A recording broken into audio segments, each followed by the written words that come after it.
Hello and welcome to SalesPeak Studio. My name is Suresh Balasubramanian. There is one thing that can be said to be universally true about human behavior. All of us have biases. Whether we like it or not, whether we realize it or not, we all carry not one but several biases. In today's session, I'm going to introduce you to this fascinating aspect of human behavior and explain how this influences us and our decision making. We've learned that there are aspects of human behavior that are visible and invisible. You all know about the iceberg effect, right? Just like an iceberg, what is visible, that is on the surface, is just 20% in the form of actions and positions. We human beings express ourselves with our actions and positions. Now, positions are the stand that we take in a specific situation, while actions are what we do. The remaining 80% of human behavior is below the surface. That is, it is invisible. There are several aspects to the things that are hidden, and two of the most important things that are not visible but have a huge impact on our positions and actions are what we call beliefs and biases. Now, beliefs are generally what we are born with, and that which gets reinforced with nature and nurture over the years. Beliefs do not generally change with time. The intensity with which we may hold it may vary depending on the circumstances. But biases, on the other hand, are context dependent and are dynamic in nature. So, what is bias? Simply said, it is our brains jumping into conclusions. Biases are dynamic and contextual, like I said. All of us have it. Some are conscious, and many that we are not even aware of. We call those unconscious biases. The good news is that biases can be changed depending on new information, and it can be a very powerful tool to influence customers to change their perspective and their points of view. Now, there are over 200 known biases. However, we can broadly put them in five categories. The first is called pattern recognition bias. That is, our brains are constantly looking for patterns.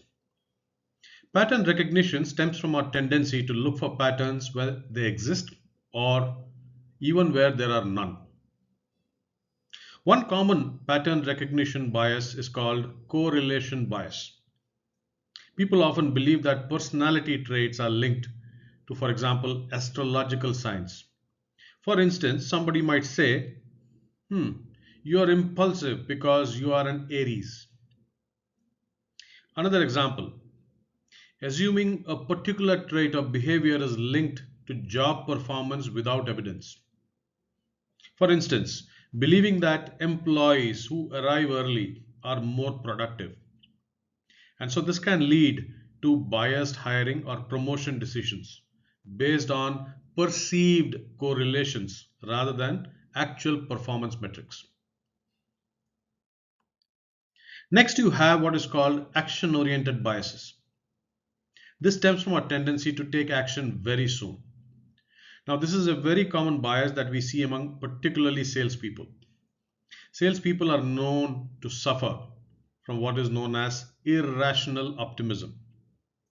One common bias that is action oriented is also called overconfidence bias.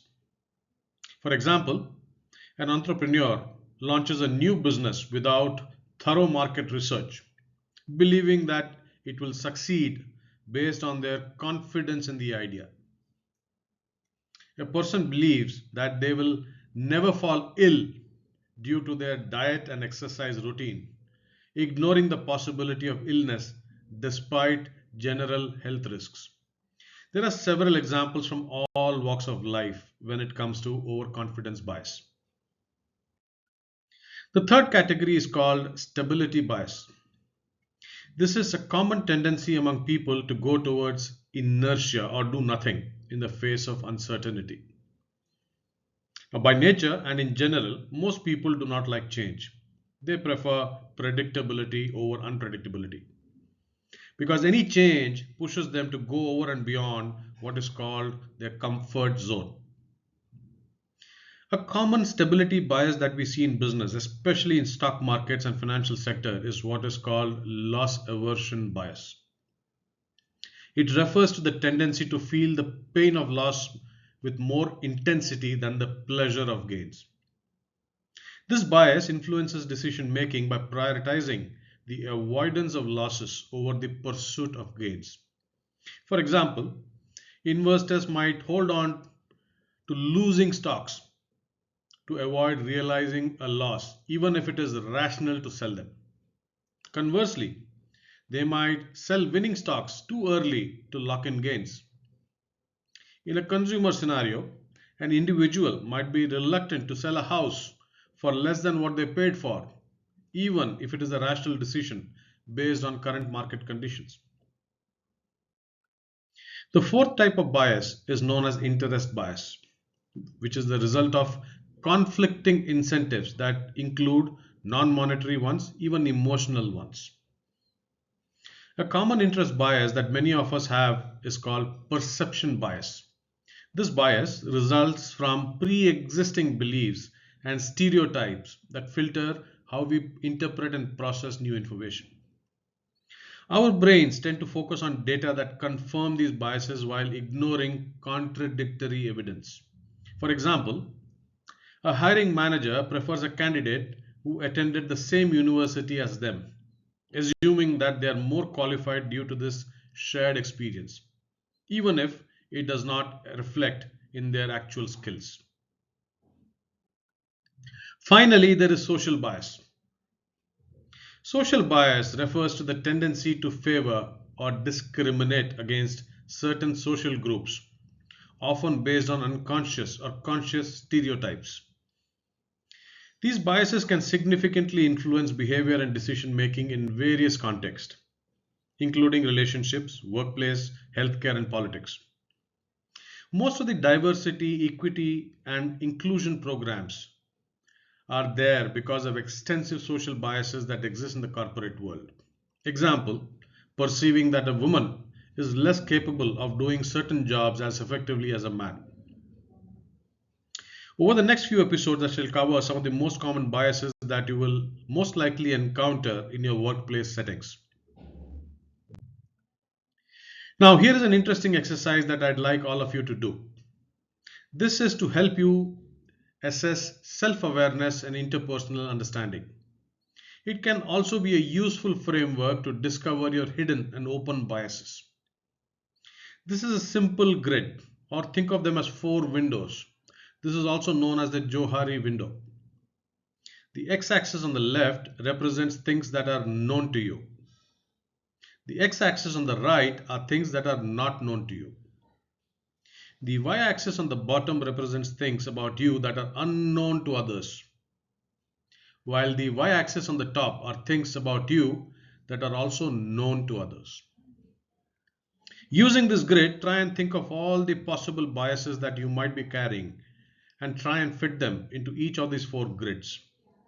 This is a very simple yet powerful way to self assess your individual biases and bring them to the forefront of consciousness. So let's discover this model a bit. Like I said, the open self is the area that is like an open book. It is known to everyone, including yourself. If you really want to improve your self awareness and self improvement, try doing this. Make a list of things that you know you have a bias for, and then make a list of things that you have a bias against. Assess the impact of these biases that may have had on your judgment and on your decision making. Your blind self is an area that are not known to you but are known to others. A good approach to getting better understanding of things that you're blind to is to ask others to get some valuable perspectives about what others perceive your biases to be. The hidden self is that area which is known to you but unknown to others. If you want to be transparent about who you are and are keen for self development and growth as an individual, a good strategy is to proactively tell others about yourself and things that you have a bias for and a bias against. Finally, the unknown self is that area which is a black box.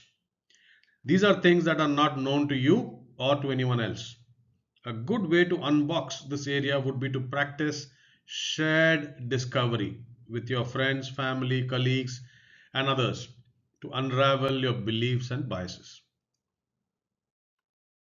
In the next episode, I shall cover some of the most common biases that you will most likely encounter in your workplace settings. We shall start with a very common bias that affects a buyer and a seller alike. It's called the anchoring bias. I hope you found this session valuable.